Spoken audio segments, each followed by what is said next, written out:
1 Pedro, desculpa, já falar Atos. Deus ama. A EBD está na minha cabeça ainda, deixa eu dar a EBD. 1 Pedro, nossos capítulos, capítulo 1, do verso 3 ao verso 9, rapidinho. A gente vai fazer essa leitura. Aqueles que estão em casa, Deus abençoe, sejam bem-vindos, que Deus possa falar ao coração de vocês nessa manhã. Essa é a nossa oração. Diz o seguinte a palavra de Deus, 1 Pedro, capítulo 1, verso 3.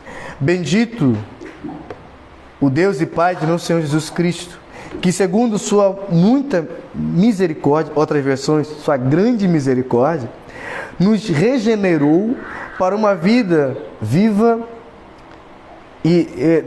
para uma viva esperança, mediante a ressurreição de Jesus Cristo dentre os mortos, para uma herança incorruptível, sem mácula, imarcessível, reservada nos céus para vós outros, que sois guardados pelo poder de Deus, mediante a fé, para a salvação preparada para revelar-se no último tempo. Nisso exultai, embora no tempo presente, por breve tempo, se necessário, sejais contristados por várias provações, para que, uma vez confirmado o valor da vossa fé, muito mais preciosa do que o ouro perecível, mesmo apurado por fogo, redunde em louvor, glória e honra na revelação de Jesus Cristo, a quem não havendo visto, amais, no qual não vendo agora, mas crendo, exultai com alegria indizível e cheia de glória, obtendo o fim da vossa fé, a salvação da vossa alma. Amém? Senhor, obrigado, Senhor. Obrigado, porque fomos criados para o louvor da sua glória, Deus. E por isso nós podemos cantar a Ti a glória e honra, Senhor. Porque somente o Senhor merece toda a glória nesse lugar, toda a honra nesse lugar. Tudo é do Senhor e para o Senhor. E que nossos corações, Senhor, se rendam a esse Senhor que é supremo sobre esta casa, supremo sobre as nossas vidas, soberano sobre a nossa igreja, Senhor. Que o Senhor continue sendo o motivo e o louvor da glória eternamente nesse lugar. Agora pedimos que o Senhor fale poderosamente aos nossos corações. Que não seja eu, mas o Senhor fala na sua igreja. Isso é que nós te pedimos, em nome de Jesus. Amém. Queridos, pode tomar seus assentos, por favor? Pode sentar. Nós temos hoje como nosso tema os cristãos, ou nós nascemos para a glória de Deus. Por isso, os irmãos viram, nós cantamos a canção de Efésios capítulo 1 e cantamos a última música que antecede a pregação, A Ele a Glória, para que os irmãos possam entender que a Deus toda a glória e toda a honra. Os irmãos que estão me ouvindo em casa ou aqui mesmo na igreja, sabem que não é a primeira vez que eu prego em 1 Pedro. É interessante entendermos que a carta de 1 Pedro, ela não foi escrita para uma igreja específica. Ela foi escrita para circular na região da Ásia Menor, porque é a região que os discípulos viviam. E lá tinha várias igrejas, onde o apóstolo Pedro ele vai escrever a carta para circular nessas igrejas, mas com o objetivo claro, de estimular esses irmãos a encontrar alegria no Senhor em meio à perseguição que passavam. Se os irmãos pararem para analisar, preguei Hebreus, o contexto de Hebreus era perseguição, agora estamos falando de 1 Pedro, o contexto também é perseguição. Por incrível que pareça, os cristãos, eles nunca devem ficar surpresos com a perseguição, porque a perseguição é comum, vai acontecer. Na verdade, a perseguição é o resultado da nossa fé firmada em Jesus, ao ponto de não abdicar da fé e lutar contra os poderes desse mundo, que ele é revestido pelo sistema, que vai trazer conceitos e padrões de vida que a nossa fé cristã diz que são totalmente pecaminosos. Então, por isso, nós devemos permanecer firmes. E permanecendo firme, a perseguição vem. Ela pode ser ideológica, pode ser física, pode ser discursiva, ela pode ser por meio da sua escola, pelo silêncio, onde você é silenciado para falar da sua fé, porque você vai se posicionar. Imagina a Lívia, todos os seus colegas roubam lapizeiras e caneta dos outros. Aí ela fala que é pecado, que não pode roubar. Quando ele vai tentar se levantar, dizer que não pode, aí as pessoas calam ela, dizendo que ele é muito crente. Tem que deixar de ser muito crente, porque aqui a gente vive desse jeito. Ou imagine Irmã Solange lá no trabalho dela. Ela sabe que chegar 10 horas para sair meio-dia é errado, porque está subornando. Ele está mentindo o seu patrão que paga o salário dele. Vai, chega 10 horas, bate o ponto e assina no caderno de ponto que saiu 6 horas da noite, mas sai meio-dia. Isso é errado. Mas ela, se falar isso, as pessoas silenciam ela e começam a persegui-la. Lá vem a Santa Rona, lá vem a que se acha mais crente, a que se acha certinha. E isso pode culminar em perseguição. E você pode não ter paz naquele lugar. E Jesus tem uma resposta clara para você, mediante o que Pedro vai dizer para a gente. Porque a perseguição, quando depois os irmãos, ela é comum. Não deve ser...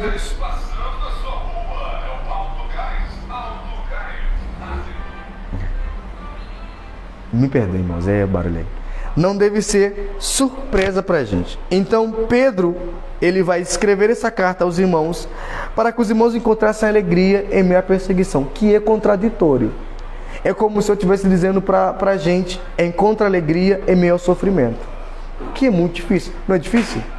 É a coisa mais difícil que tem, encontrar alegria no Senhor em meio ao sofrimento que nós passamos. E Pedro fala sobre isso também nesse texto.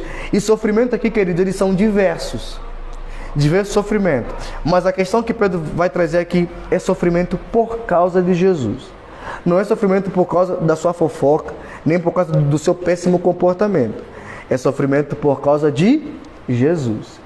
Eu que Pedro vai trazer aqui, estão sendo perseguidos por causa de Jesus e não por causa da minha falta de educação que eu tenho com os meus vizinhos e por isso eles me tratam mal. Eu falo, Senhor, estão me perseguindo meus vizinhos. Não, você é um péssimo vizinho e você é um péssimo cidadão. Por isso as pessoas não querem estar perto de você. Nós temos que aprender a diferenciar o que é perseguição por causa de Jesus e o que é as pessoas estão fugindo da gente por causa do nosso péssimo comportamento. Senão a gente vai englobar tudo do mesmo jeito. E vai falar, não, querido, não estão te perseguindo não. Eles estão saindo perto de você porque você é uma péssima pessoa. Beleza? Isso que você entender? E Pedro vai falar sobre isso. Então, essa carta ela é escrita em 62 e 69 a.C., quando Pedro vai escrever essa carta. E a perseguição não era algo desconhecido para a igreja. Na verdade, ser cristão é, de fato, dizer que você é perseguido de diversas maneiras. Mas vamos lá, a coisa mais interessante aqui, que é a explicação desse texto. Os irmãos já sabem que a palavra bendito significa atribua louvores para Deus. E Pedro começa dizendo, bendito seja, ó bendito é o Deus e Pai do Senhor Jesus Cristo, que segundo as suas muitas misericórdias nos regenerou. Por causa da ressurreição de Jesus Cristo, os cristãos eles foram regenerados para uma viva esperança. E se essa viva esperança ela alcançou os nossos corações, ela vai ser vista por meio do que Pedro vai estar ensinando aos irmãos, e eu espero que os irmãos prestem muita atenção nisso. Mas o que significa, me perdoe,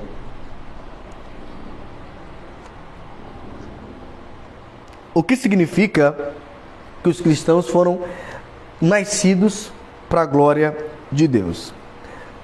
E o que também se entende, como a gente fala, o que seria a glória de Deus? Nesse caso, quando a gente fala sobre a glória de Deus, a gente está falando sobre tudo aquilo que Ele faz, tudo aquilo que Ele fez, tudo aquilo que Ele faz em nós. Isso daqui é a glória de Deus. A glória de Deus não é vista nos seus atributos, como santidade, bondade, fidelidade, misericórdia. Ela não é vista nisso, porque isso é quem Ele é, atributos dele. A glória dele é vista em tudo aquilo que Ele é. Ou seja, tudo aquilo que Deus faz combina com a sua glória. Ele manifesta a sua glória em sua sabedoria e em seu poder. Ele manifesta em sua glória no modo que ele trata o povo de Israel e no modo que ele trata a sua igreja. De que maneira? A glória de Deus, ela sempre vai ser vista de maneira primária, porque é ela quem faz com que tudo acontece e tudo funciona. Está percebendo? Você está percebendo? Então, sem essa glória, que é algo que nós gostaríamos de ter, não é isso? O que seria a glória de Deus? Seria atribuir louvores. Isso que a gente gostaria de ter, não, fiz isso porque eu sou o mango e eu faço. E a gente faz, tudo é para a glória de Deus, porque tudo acontece por meio dele. E o texto mais claro, onde a gente vê a glória de Deus bem descrita aí, está lá em Filipenses, quando Paulo vai dizer: é Deus que efetua em nós o querer e o realizar. Isso aí é o texto que vai resumir basicamente o que é a glória de Deus. É tudo que ele é e tudo que ele faz. Tudo gira em torno desse ser que é glorioso. Então o amor que ele faz, que ele deixa derramar sobre nós, é motivado pela sua glória. E tudo termina aonde? Deus, obrigado por nos amar. Porque tudo redunda para a glória eterna de Deus. Então os crentes, eles foram regenerados para isso, para viver, para essa esperança viva. Essa esperança viva inclui a glória de Deus. Por isso Pedro vai começar dizendo: bendito seja Deus e Pai de nosso Senhor Jesus Cristo, que segundo a sua muita, outra versão é grande misericórdia, nos regenerou. Quando Pedro vai colocar grande misericórdia, que nos regenerou,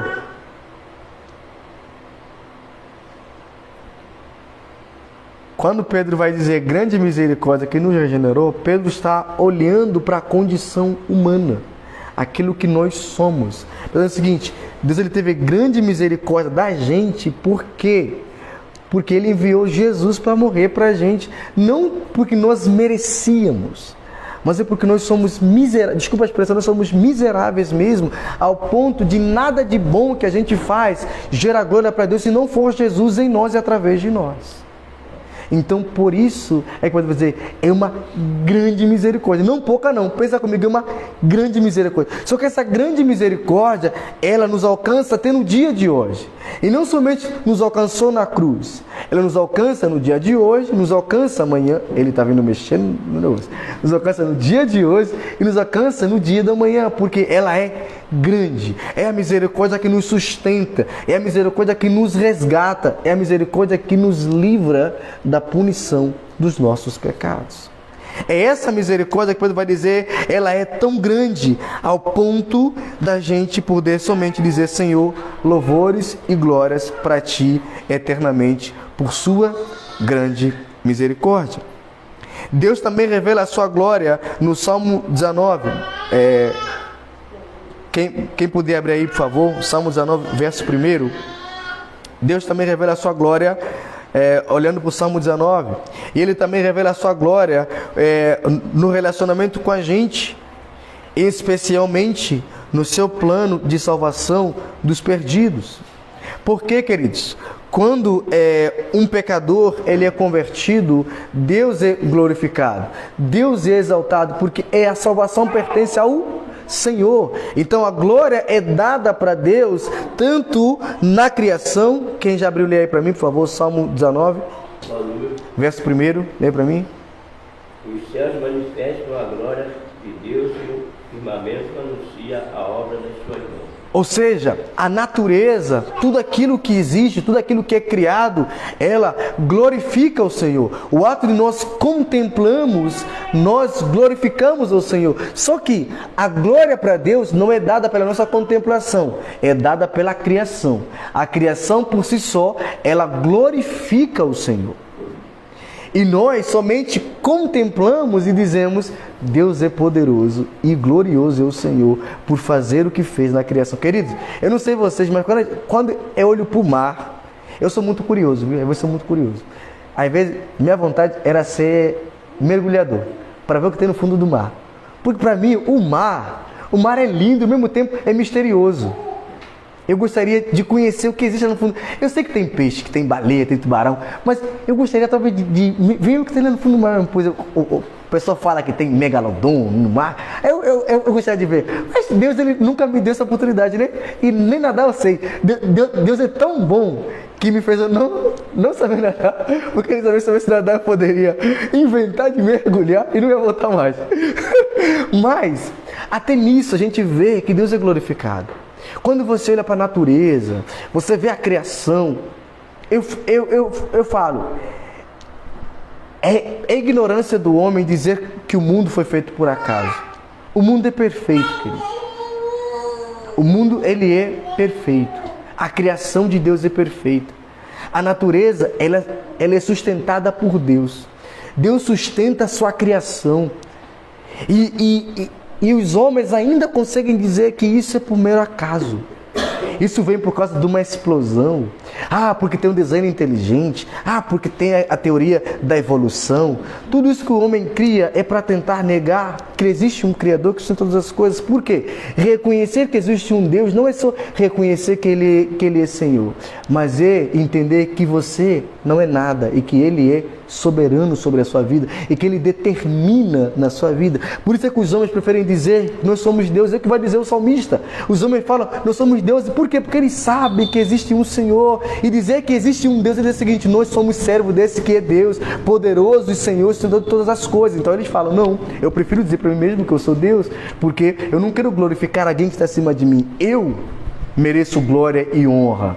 Mas o texto vai nos dizer que somente a Deus glória e louvor, porque o único Criador, único sustentador, único Senhor e Deus é somente Ele. Uma das coisas que eu falo muito é, se os homens fossem deuses, eles poderiam encontrar a cura da morte. Existe até hoje um mistério onde nenhum homem encontrou a cura da morte.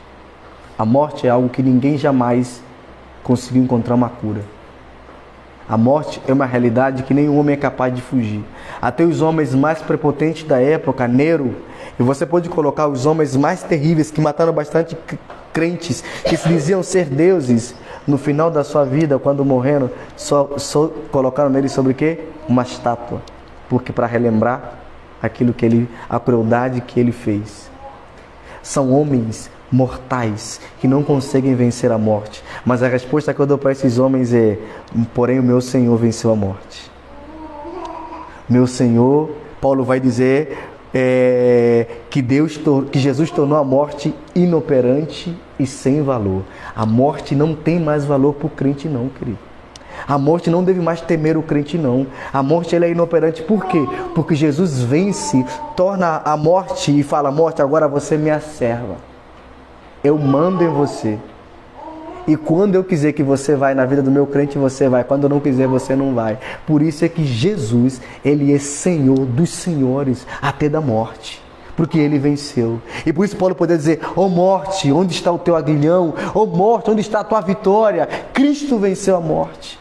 E por isso eu não tenho mais que temer a morte. Nem você tem que temer a morte. Mas, enquanto os homens advogam ser deuses, nós dizemos para esses homens: vocês não são. Vocês não são. Eu acho que a pandemia, ela mostrou muito bem para os homens que eles não são os deuses. Porque os homens ficam todo mundo em casa, né? Com medo de uma bactériazinha, viu? Uma bactériazinha que mata até crente, viu? Mata eu também. E mata você também, se não se cuidar. Mas isso revelou que os seres humanos não têm domínio e nem controle da vida deles. E por isso é necessário voltarmos a Jesus.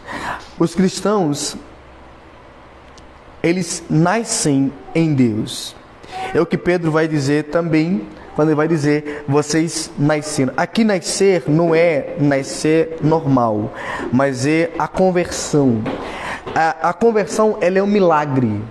A conversão, ela é um milagre porque a conversão é o ato de Deus quebrar um coração totalmente dominado pelo pecado, totalmente imerso no pecado, e trazer esse coração de volta para Ele. E por isso Pedro vai dizer o seguinte: ele vos regenerou. O que regenerar? Ele vos deu uma nova vida. Fomos escolhidos pelo Pai. Isso ocorreu como parte dos signos mais profundo da eternidade. Se você ler Efésios capítulo 1, do verso 3 ao 4, dos quais passamos a ter conhecimento somente depois que esses foram revelados pela palavra de Deus. Ou seja, quando é que a gente soube que de fato nós nascemos em Deus? Somente quando o Senhor decidiu em sua graça revelar isso na palavra de Deus. Então, nós também não só fomos regenerados, mas também como recebemos uma viva esperança. E aqui eu queria parar um pouquinho com os irmãos, dizendo que essa esperança é viva, porque ela não se baseia no que nós sentimos ou no que nós pensamos. A esperança é viva porque ela se baseia na palavra de Deus. É só você ler 1 Pedro capítulo 1, verso 23. Você vê o que eu estou falando, que essa esperança viva que nós temos, ela não se baseia na gente, mas na palavra de Deus. E se tornou possível por nós, pela obra do Filho de Deus, que ressuscitou dentre os mortos. Uma esperança viva, ela contém vida viva e pode também nos levar a uma vida com Jesus. Não uma esperança vazia, mas uma esperança que ela começa em Cristo, termina em Cristo. É uma esperança que tem o princípio, o meio e o fim na pessoa de Cristo. Os homens nos dão esperança, mas esperanças vazias. Os homens nos dão esperança, porque a gente até fala, né, que sogra é tipo esperança, é a última a morrer, né? Mas a nossa esperança não é sogra, a nossa esperança é Jesus. Jesus é a esperança do crente. Jesus é a vida do crente. E se ela é viva, é porque ela nos ativa todos os dias a olharmos para Ele e não olharmos para as situações. É a esperança que nos faz ver os problemas e falarmos o seguinte: eu posso ver um horizonte de problemas, mas lá no fundo eu estou vendo o meu Senhor me dizendo, vai passar e não é para sempre. Eu estou vendo o meu Senhor dizendo para mim o seguinte: Adilson Mango, não olhe para isso, olhe para mim, porque eu estou e eu venci, e você, na minha vitória, será mais que vencedor, menos problemas que você passa. Ela não é morta, ela é viva. E por isso, ela sempre nos leva. Sabe por que essa esperança é viva? Vai dizer o verso 4 e o verso 5. Pedro fala o seguinte: porque essa esperança, ela é chamada de herança. Como filho do rei, participamos da sua herança na glória. Se você lê comigo, Romanos 8, 17 e 18. Se alguém abrir, por favor, lê para mim isso aqui. Pedro chama essa esperança de herança. Como filho do rei, participamos de sua herança da glória. Alguém já abriu aí? Romanos capítulo 8, verso 17 e 18. Paulo vai descrever muito bem essa esperança para a gente. Pode? Um texto que eu amo demais esse texto aí.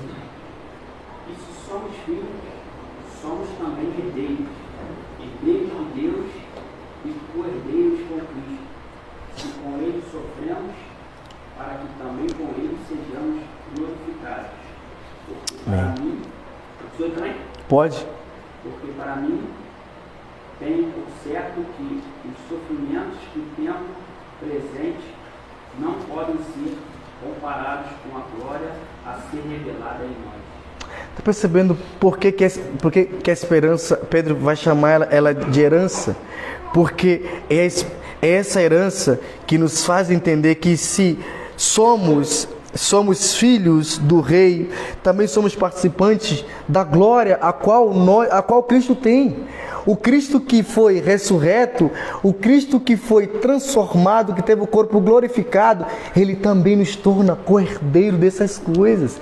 Nós também teremos essas coisas.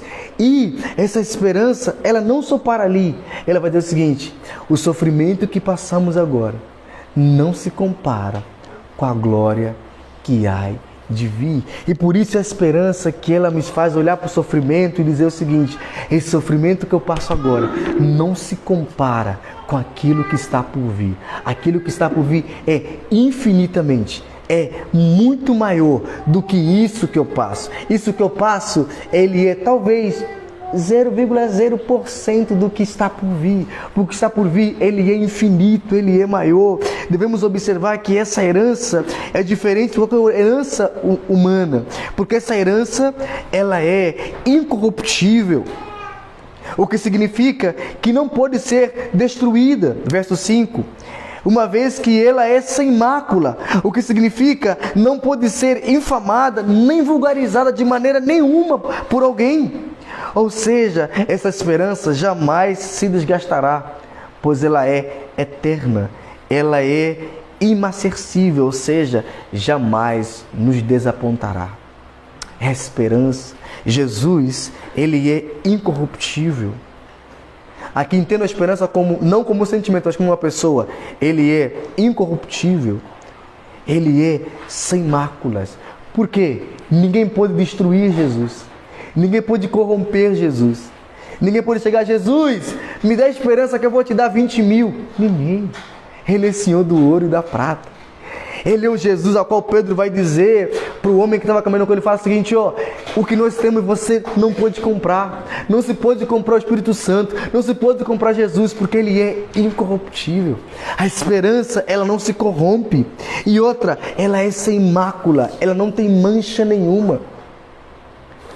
E por isso ninguém pode vulgarizar dizendo o seguinte, que você também tem coisa errada. Não, ela é imaculada. E por isso ela jamais se desgastará, pois ela é eterna. E por isso, Pedro poderia dizer no verso 5, por isso, essa esperança, ela é sem mácula, que vocês são guardados pelo poder de Deus, mediante a fé, para a salvação que foi preparada, a salvação preparada para revelar-se no último tempo. Aqui, queridos, no último tempo aqui não significa que é no dia que você morre que você é salvo, viu? Então, aqui o texto aqui não. Eu queria parar aqui porque eu já expliquei bastante isso e eu gosto de explicar muito isso mesmo, porque as pessoas sempre falam o seguinte, Pedro fala no último tempo e tal, quer dizer que no último dia, ou quando eu estiver lá morrendo, no BS, estiver lá morrendo, e eu falar, eu creio em Jesus, e aí eu não vou para o inferno, eu vou para o céu. Só que Pedro não fala isso. Aqui o ato Pedro diz o seguinte, são guardados pelo poder de Deus. Primeiro, nós somos guardados pelo poder de Deus. O que significa que não é você que zela pela tua vida. Quem zela pela tua vida é Deus. Ele te guarda. O ato de guardar é o ato de fazer você não cair em condenação. Deus te guarda para que você não caia em condenação. Aí fala, a gente não cai longe da mão, a gente cai na mão dele. A gente não cai longe, a gente cai na mão dele. Por isso precisa dizer que vocês são guardados. Aquele que é guardado não significa que ele nunca mais vai pecar. É que ele vai pecar, mas o ato de pecar é cair. Não é cair longe, mas é cair aqui, na mão. Por isso é que ele consegue se arrepender e caminhar novamente. Então, o Deus que guarda é o Deus que nos faz a gente não cair em condenação. Como é que ele faz isso? Ele nos guarda pelo seu poder, mediante a fé. Já falei aos irmãos que essa fé é algo que não vem de nós. É dom de Deus. É a fé que Deus nos dá, que está escrito em Efésios capítulo 2, verso 8 ao 9.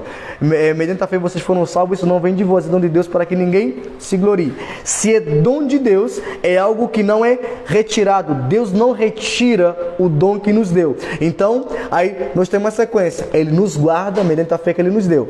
Então, nós somos guardados por Ele.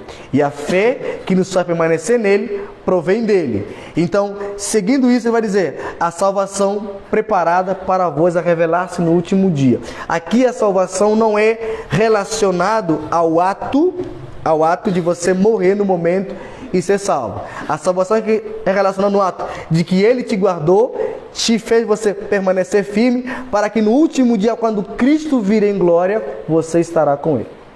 Essa é a salvação revelada no último dia. Qual a salvação aqui? É o ato do Cristo descer em glória e você ser transformado e estar com Ele. Se Ele te guarda, Ele te preserva, então Ele te permanece e você ficar junto com Ele quando Cristo vir em glória. Por isso, Pedro pode dizer, está para se revelar-se no último dia. Quem está para revelar-se no último dia a salvação é Cristo Jesus. Ou seja, no último dia, todos aqueles que foram guardados pelo poder de Deus, mediante a fé, eles estarão com Jesus e reinarão com Jesus eternamente. Isso aqui é uma palavra que deve alegrar o coração daqueles que estão passando por aflições. Por isso Pedro poderia dizer para ele o seguinte, no verso 6, nisso, no que Pedro está falando? Nisso vos alegrais. Em que? No ato de Deus guardar vocês, vos dar esperança viva, no ato de vocês terem a certeza de que serão salvos no último dia, nisso se alegram, embora no presente, por breve tempo, se necessário, sejais contristados por várias perseguições, por várias provações. E aqui é algo que acontece muito com a gente. O que deve nos alegrar em meio aos problemas são a herança e a salvação. Por isso Pedro vai dizer, nisso exultai. Exultai que seria alegrai. Nisso se alegram, embora no presente tempo. Agora, por breve tempo, se necessário, seja contristado. Aqui, eu queria ler, porque eu escrevi aqui aos irmãos, diz o seguinte, é preciso lembrar que tudo o que Deus planeja e realiza é uma preparação para o que Ele tem reservado no céu para nós. Deus nos prepara nessa vida para lhe servirmos na vida por vir. Ninguém sabe ainda o que está por vir, a não ser Cristo que descerá e reinará com a gente. A vida hoje é uma escola na qual Deus nos treina para o futuro na eternidade. Isso implica a presença de tribulações. As tribulações são livro didático de Deus na escola da experiência cristã. É só você ler Romanos capítulo 5, do verso 1 ao verso 5. Alessandra já está em glória. Primeiro, as provações suprem as necessidades. A expressão ser necessário, que o texto vai dizer no verso 5, indica que há ocasiões especiais em que Deus sabe que precisamos passar por provações. Por vezes, as provações nos disciplinam quando desobedecemos à vontade de Deus. É só você ler Salmos 119, do verso 6 ao verso 7. Você vai entender que as provações, às vezes, elas vêm como disciplina quando nós desobedecemos à vontade de Deus. Em outras ocasiões, as provações, elas nos preparam para o crescimento espiritual ou ainda nos guardam de não pecar. Isso acontece bastante na vida de crente.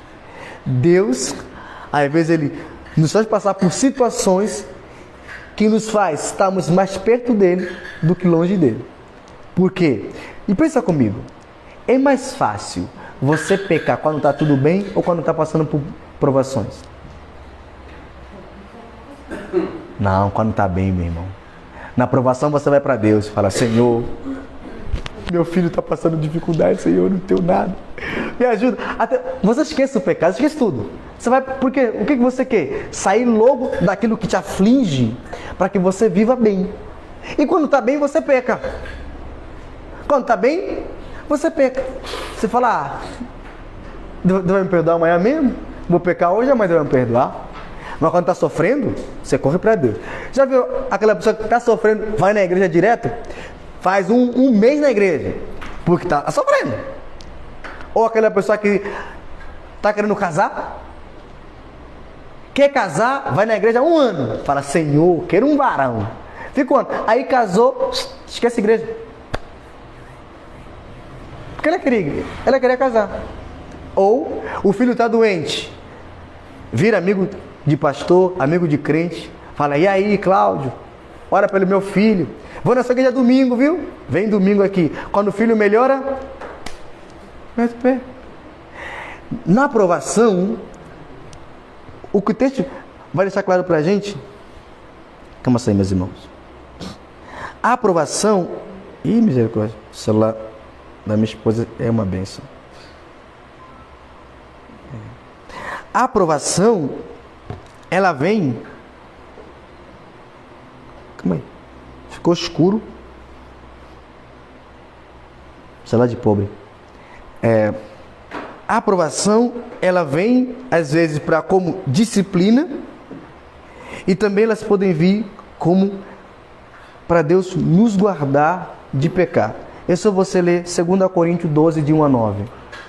Você vai ver, Paulo fala sobre a aprovação que vem para crescimento e também que vem para nos guardar de não pecarmos. Então, queridos, Pedro vai dizer, nisso vocês devem se alegrar. E Pedro também vai falar, aqui no texto ainda vai dizer, provações são variadas. Usa o termo que significa literalmente versiculores, ou seja, emprega a mesma palavra que Jesus descreve no Getsemane. Então, Getsemane não. 1 Pedro capítulo 4, verso 10, para Pedro falar sobre a graça de Deus, falando o seguinte: as provações, elas vêm a qualquer momento na vida da gente. Assim também como a graça de Deus, ela vem sobre a vida da gente a qualquer momento. Só que não importa o dia e nem o momento que as provações vêm, a graça do Senhor sempre virá suficiente para suprir a necessidade em meio às provações que nós passamos. Deus nunca permitirá que nós passamos provações sem que a graça dele alcance o nosso coração para que a gente não o abandone mediante os problemas que a gente passa. Deus sempre terá uma graça suficiente para aquele dia. Por isso ele poderia falar, basta cada dia seu próprio mal. Basta cada dia seu próprio problema. Porque ele trará a solução. Misericórdia, estou demorando muito. As provações, para terminar, as provações, elas são dolorosas. Pedro vai usar aqui a palavra dizendo o seguinte: embora que sejais contristados por várias provações. Queridos, se é uma coisa bem certa, é que provações doem. Se é uma coisa bem certa, é que passar por provas dói e dói demais. Não é fácil. Pedro não sugere uma atitude indiferente em relação às provações, pois isso aqui seria falsidade. E uma coisa que eu vejo muito na igreja é pessoas mandando o outro sorrir quando está passando por problemas difíceis em sua família ou consigo mesmo. Queridos, alegrar-se no Senhor não é um sentimento de sorriso, não. É contentamento. E contentamento não é negar a dor, é saber que em meio aos problemas, em meio às dores, Jesus permanece cuidando de mim. E Ele está comigo. Não é você ser indiferente e falar o seguinte: não, você tem que parar de chorar porque você precisa rir, porque a alegria do Senhor é a tua força. Queridos, isso é falsidade, queridos. Isso é falsidade. Isso não é verdade. E Pedro vai dizer, embora que vocês ficam contristados. Pedro sabe que eles ficam tristes, não sabe não? Sabe, querido. Quem sofre fica sorrindo, estão me perseguindo, Senhor, estou feliz da vida. Ninguém. Nós sofremos. E por isso as provações nos deixam contristados. O termo que se refere sentir dor ou profunda tristeza. A mesma palavra que é usada para descrever a experiência que Jesus teve. Agora certo. A experiência que Jesus teve no Getsemane. Mateus 26, verso 37. Negar que as provações são dolorosas só as torna ainda piores. Quando eu nego que aquilo que Jesus passou não foi difícil, queridos, eu estou menosprezando o sentimento de Jesus. Eu estou tornando aquilo pior do que já é. Só que para nossa alegria, no verso 7, Pedro vai dizer que as provações, elas são controladas por Deus. Aí está a nossa alegria. Elas são variadas, elas podem vir a qualquer momento, elas super necessidade, elas são dolorosas, mas elas são controladas por Deus. O que significa, Ele não permite que as provações durem para sempre. Que seria a alegria de eu dizer ao irmão que estão passando por tribulação, dizendo o seguinte: queridos, vai passar. Ainda que doa agora, vai passar. Ela não será para sempre, não. Só que, quando Pedro vai dizer, ainda por breve tempo aqui não é uma semana, não é um dia. Breve tempo aqui é o tempo de Deus.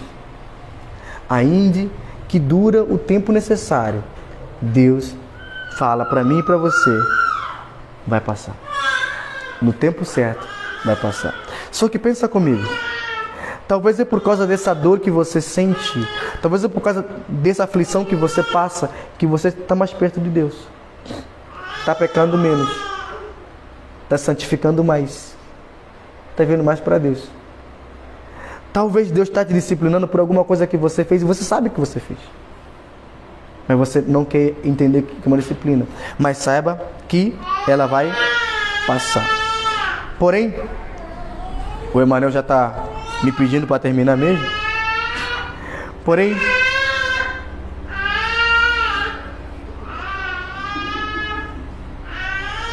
acordou aquele Emanuel.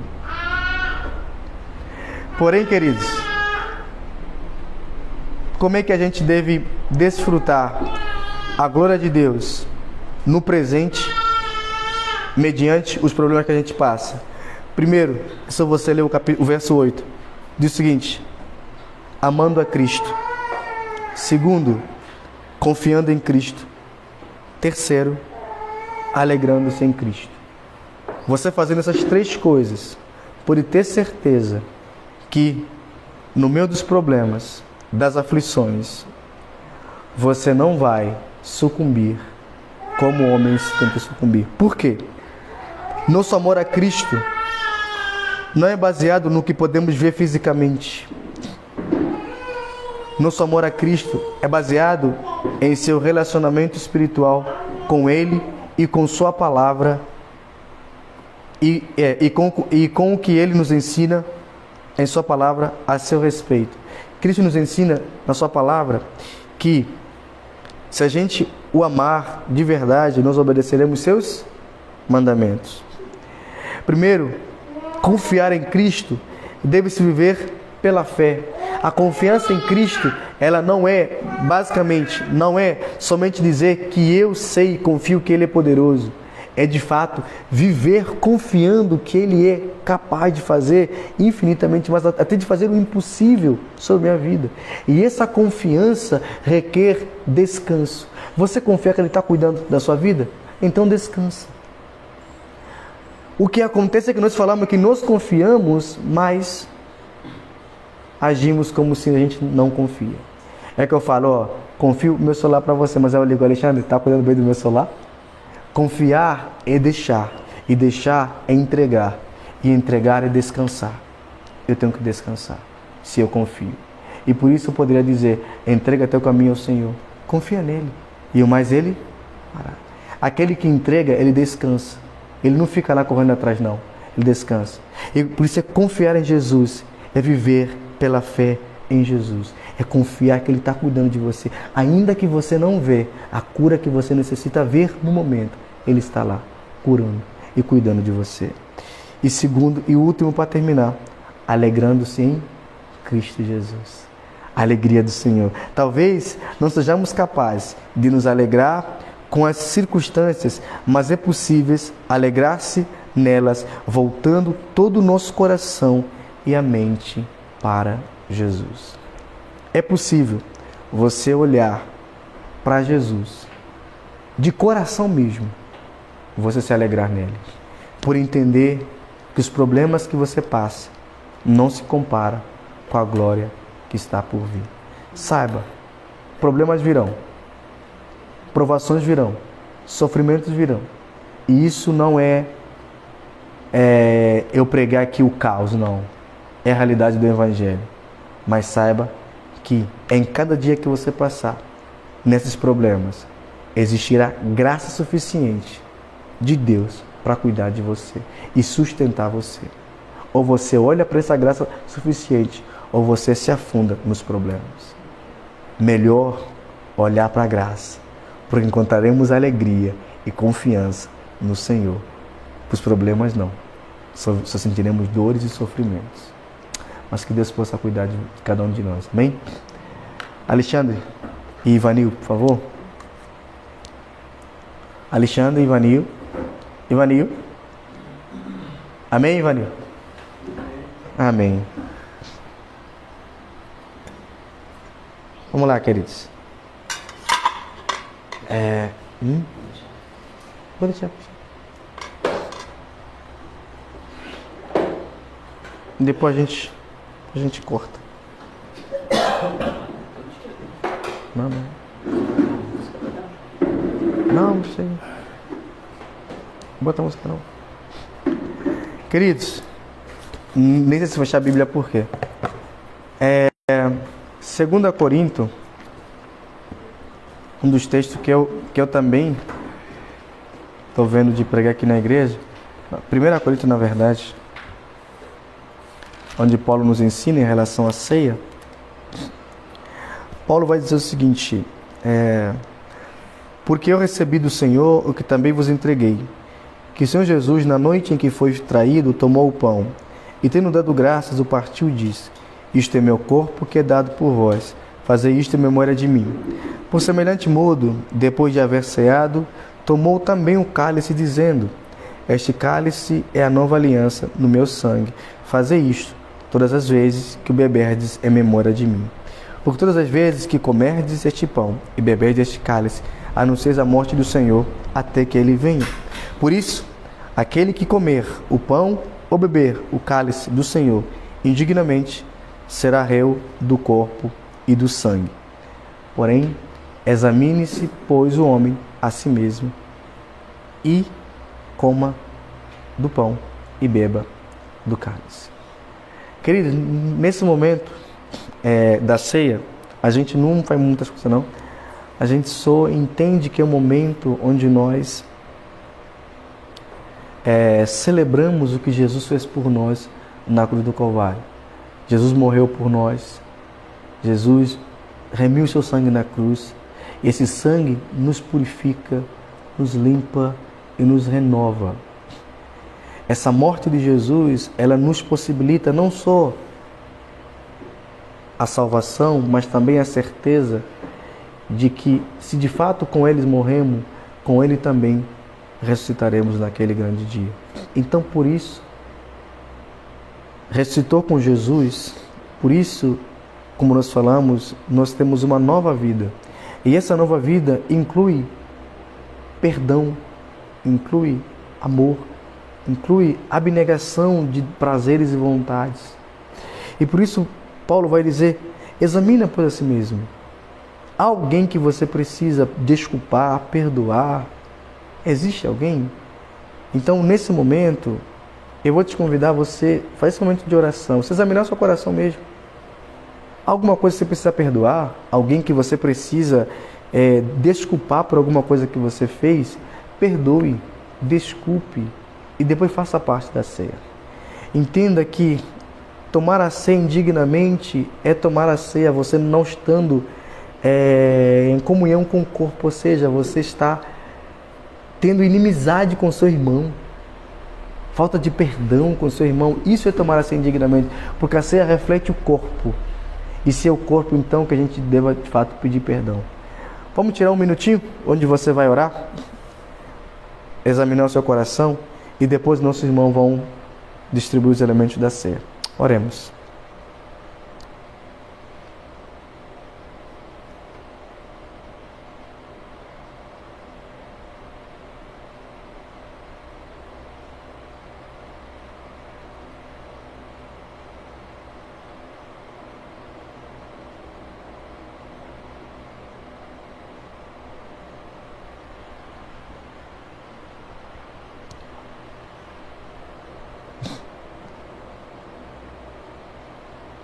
Querido Pai, nós te agradecemos, Senhor. Te agradecemos, Jesus, pelo teu sangue derramado, Senhor. Obrigado por essa oportunidade de podermos nos reconciliar com Deus. Amém, Jesus. Obrigado, Senhor, pela tua paz que o Senhor nos concede, Senhor. Obrigado pela tua misericórdia, pelo teu amor, Senhor, que transborda, Senhor, sobre nós. Obrigado por esse momento, meu Deus, que o Senhor possa nos perdoar, Senhor, pelos nossos pecados, pelas nossas falhas, Senhor. Ó Pai querido, limpa o nosso coração, limpa a nossa mente, Senhor. Nos faça, Senhor, cada dia mais, meu Deus, viver para Ti, Senhor. Para que o Senhor Jesus seja glorificado através de nós. Nós te agradecemos, Senhor, te louvamos para tudo sempre, em nome de Jesus. Amém. Amém.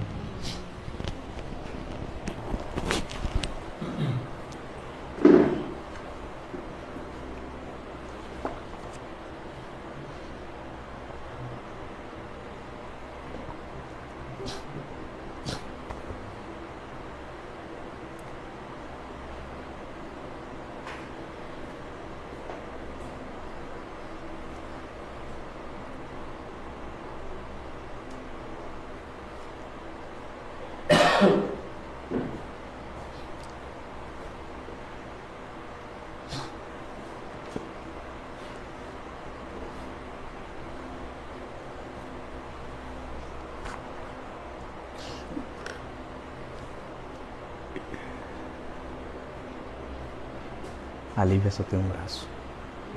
A Lívia só tem um braço. Menos uma.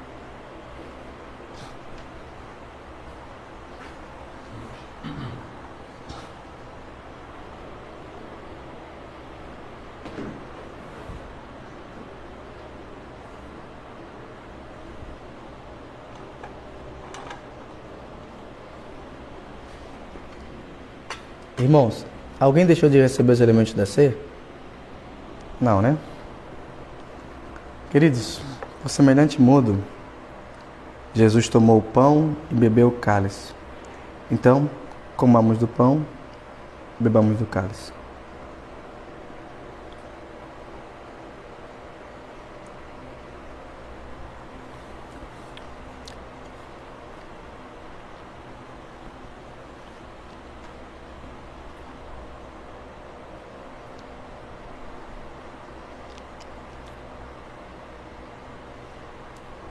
Pedir que o nosso diácono Ivanil nos leve a Deus em oração nesse momento.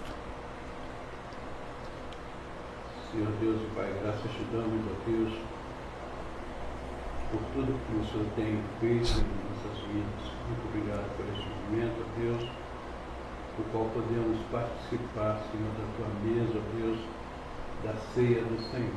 Amém, Jesus. Pai amado, nos orienta, Senhor, e nos ajuda a entender, Senhor, e buscar e fazer a tua vontade. Amém, Renova Senhor. nossas forças, aumenta, Senhor, a nossa fé e ajuda-nos, ó Pai, a te servir melhor, ó Deus. Amém, Jesus. Nós pedimos e já te agradecemos, em nome de Jesus. Amém. Amém. E assim podemos dizer: nada nos separará do amor de Deus que está em Cristo Jesus, nosso Senhor. Amém. Queridos, Alexandre, cancela aí, por favor. A gente fez a nossa última palavra porque eu preciso